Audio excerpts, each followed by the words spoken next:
আজ যে গোপন কাহিনী শোনাতে যাচ্ছি সেটা শুনলে আপনাদের চোখ অবশ্যই কপালে উঠে যাবে। কল্পনা করুন, ফেসবুকে ৩৪ মিলিয়ন ফলোয়ার, ৫০টি ভুয়া অ্যাকাউন্ট আর ৯৮টি জাল পেজ দিয়ে পুরো দেশের মানুষকে ব্রেইন ওয়াশ করা হচ্ছে। আর এই সব কিছুর মাস্টার মাইন্ড একজন মাত্র লোক, নাম তার রাদওয়ান মুজিব সিদ্দিক ববি। শেখ হাসিনার ভাগ্নে এই ববি গড়ে তুলেছিল এক অদৃশ্য সাম্রাজ্য, যার নাম centre for research and information. কিন্তু গবেষণার নামে আসলে চলতো কি? মিথ্যা প্রচারণা, জনগণকে বিভ্রান্ত করা আর বিরোধীদের চরিত্র হননের খেলা। ১৯৮০ সালে লন্ডনে জন্ম নেয়া এই Bobby London school of economics থেকে পড়াশোনা শেষ করে দেশে ফিরে আসে ২০০৯ সালে। আর তখনই শুরু হয় এক অবিশ্বাস্য গল্প। শেখ হাসিনা ক্ষমতায় আসার সাথে সাথেই পারিবারিক ভাগ বাটোয়ারা শুরু। সজীব ওয়াজেদ জয় হলো আইটি উপদেষ্টা, সাইমা ওয়াজেদ পুতুল হলো অটিজম বিশেষজ্ঞ, আর ববির জন্য তার জন্য তৈরি হলো আরও কৌশলী একটি জায়গা, যার নাম CRI। বাইরে থেকে দেখলে মনে হবে একটি নিরপেক্ষ গবেষণা প্রতিষ্ঠান, কিন্তু ভেতরের সত্য ছিল একদম ভিন্ন। যখন মেটা কোম্পানি ২০২৪ সালে CRI এর নেটওয়ার্ক আবিষ্কার করে, তখন পুরো বিশ্ব চমকে যায়। ৫০টি ভুয়া অ্যাকাউন্ট আর ৯৮টি জাল পেজ দিয়ে চালানো হতো মিথ্যা প্রচারণা। ববির নেতৃত্বে CRI এর আওয়ামী লীগের ওয়েব টিম, যার কোঅর্ডিনেটর ছিল তন্ময় আহমেদ, পরিচালনা করত এক জটিল মিথ্যা প্রচারণার জাল। স্বাধীন সাংবাদিকতার বিরুদ্ধে তারা ছড়াতো নানা মিথ্যা অভিযোগ। কাউকে বলা হতো বিদেশি চর, কাউকে বিএনপি জামায়াতের দালাল, আবার কাউকে ISI এজেন্ট। নেত্র নিউজের তদন্তে বেরিয়ে আসে কিভাবে CRI পদ্ধতিগতভাবে সমালোচনামূলক মিডিয়াকে টার্গেট করত। সাংবাদিকদের যুদ্ধাপরাধীদের সাথে যুক্ত করে মিথ্যা কন্টেন্ট তৈরি করা, বিদেশি গোয়েন্দা সংস্থার অর্থায়নে বানোয়াট গল্প ছড়ানো, এইসব ছিল তাদের নিয়মিত কাজ। এবার আসি আরও ভয়ঙ্কর তথ্যে। বাংলাদেশের গোয়েন্দা বিভাগ, যেখানে CRI এর বিশেষ প্রভাব ছিল, ইসরায়েলি কোম্পানিগুলোর কাছ থেকে কিনেছিল অত্যাধুনিক নজরদারি প্রযুক্তি। P6 ইন্টারসেপ্ট সিস্টেম এমনই একটি প্রযুক্তি যা দিয়ে করা যেত একসাথে ২০০ থেকে ৩০০টি মোবাইল ফোন মনিটর।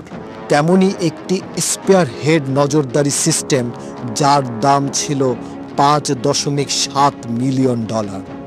আপনাদের একটি পরিসংখ্যান জানাই, ২০১২ সালে শুধু নজরদারির পিছনে খরচ হয়েছিল $৩ মিলিয়ন। ২০২৪ সালে এসে সেটা বেড়ে দাঁড়ায় $২৫ মিলিয়ন, প্রায় ৭৩৩% বৃদ্ধি। আর জানেন কিভাবে এই যন্ত্রপাতি আনা হতো? ব্যাংকক ভিত্তিক মধ্যস্থতাকারীদের মাধ্যমে। যন্ত্রপাতিগুলোকে হাঙ্গেরিয়ান তৈরি বলে চালিয়ে দেয়া হতো আমদানি নিষেধাজ্ঞা এড়াতে। ট্রেনিং হতো হাঙ্গেরি আর গ্রিসে ইসরায়েলি গোয়েন্দা বিশেষজ্ঞদের দ্বারা। এখন আসি সবচেয়ে রোমাঞ্চকর অংশে। CRI আর ভারতীয় গোয়েন্দা সংস্থা রয়ের মধ্যে ছিল নিয়মিত যোগাযোগ। এই সম্পর্ক এতটাই গভীর ছিল যে বাংলাদেশের অভ্যন্তরীণ রাজনৈতিক পরিস্থিতি নিয়ে রয়ের কাছে নিয়মিত রিপোর্ট পাঠানো হতো। বিরোধী দলের নেতাকর্মীদের গতিবিধি, সুশীল সমাজের কার্যক্রম, এমনকি ছাত্র সংগঠনের পরিকল্পনা, সব কিছুই রয়ের নজরে থাকত CRI এর মাধ্যমে। ২০১৭ আর ২০২২ সালে সাইবার নিরাপত্তা বিষয়ে যে চুক্তি হয়, সাইবার মৈত্রী ২০২৩ উদ্যোগ, এসবের কেন্দ্রে ছিল এক জটিল নেটওয়ার্ক। গোয়েন্দা সূত্রগুলো জানায় CRI ছিল বাংলাদেশের কর্তৃত্ববাদী যন্ত্রের অবিচ্ছেদ্য অংশ। রকে দেওয়া এই সহযোগিতার ফলে বাংলাদেশের স্বাধীনতা ও সার্বভৌমত্ব মারাত্মকভাবে ক্ষুণ্ণ হয়েছিল। এবার আসি টাকার হিসাবে। ববি আর তার পরিবারের বিরুদ্ধে দুর্নীতি দমন কমিশনের তদন্তে বেরিয়ে এসেছে চমকপ্রদ সব তথ্য। পূর্বাচল নিউ টাউন প্রকল্পে ববি কূটনৈতিক জন্য 10 কাঠা প্লট দখল করেছে ক্ষমতার অপব্যবহার করে। পরিবারের মোট দখল দাঁড়িয়েছে 60 কাঠা সরকারি জমিতে। কিন্তু আসল কেলেঙ্কারি লুকিয়ে আছে অন্য জায়গায়। 12.65 বিলিয়ন ডলারের রূপপুর পারমাণবিক বিদ্যুৎ প্রকল্প থেকে $5 বিলিয়ন আত্মসাৎ করার অভিযোগ রয়েছে ববির পরিবারের বিরুদ্ধে। তদন্তকারীদের দাবি, রাশিয়ান রাষ্ট্রীয় কর্পোরেশন রোসাটমের কাছ থেকে ববির পরিবার কিকব্যাক নিয়েছে। আর সিআরআইয়ের অর্থায়ন, আইএফআইসি ব্যাংকে 35.21 কোটি টাকার ফিক্সড ডিপোজিট আবিষ্কার হওয়ার পরে প্রশ্ন উঠেছে সংস্থার আসল আর্থিক সম্পদ কত আর সেগুলোর উৎসই বাকি। 2024 সালের জুন থেকে আগস্টে যখন দেশ জুড়ে ছাত্র আন্দোলন শুরু হয়, তখন সিআরআই হয়ে ওঠে সরকারের প্রধান প্রোপাগান্ডা অস্ত্র। সংস্থার হোয়াইট বোর্ড ম্যাগাজিন আর সোশ্যাল মিডিয়া প্ল্যাটফর্মগুলো সরকার পক্ষীয় কন্টেন্ট ছড়াতে থাকে।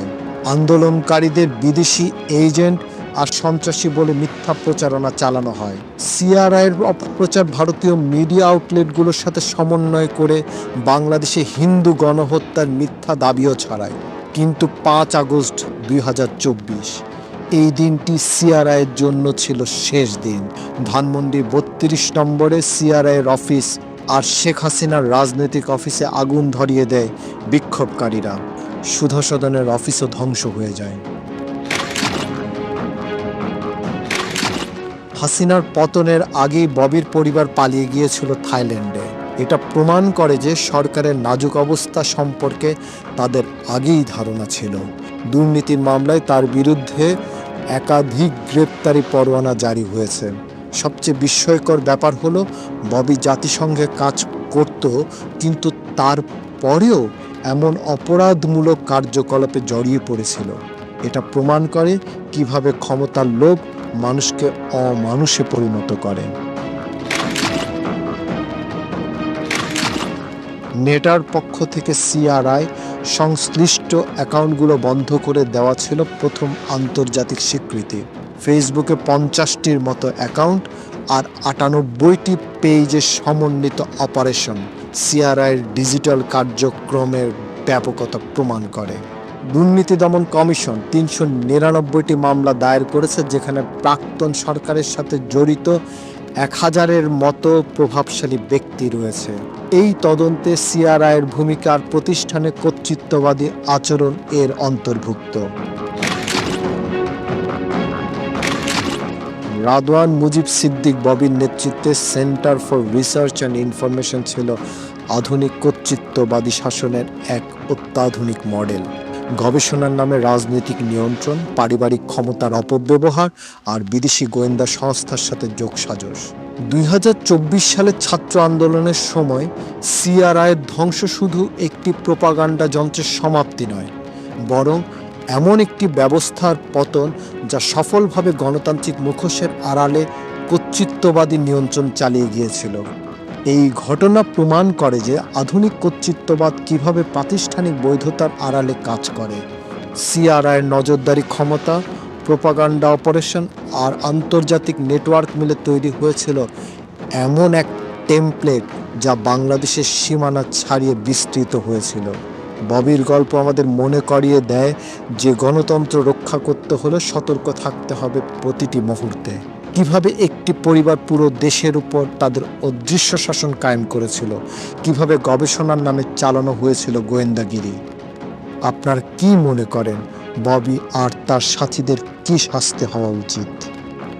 এই ভিডিওটি লাইক, কমেন্ট, শেয়ার করুন যাতে আরও মানুষ এই সত্য জানতে পারে।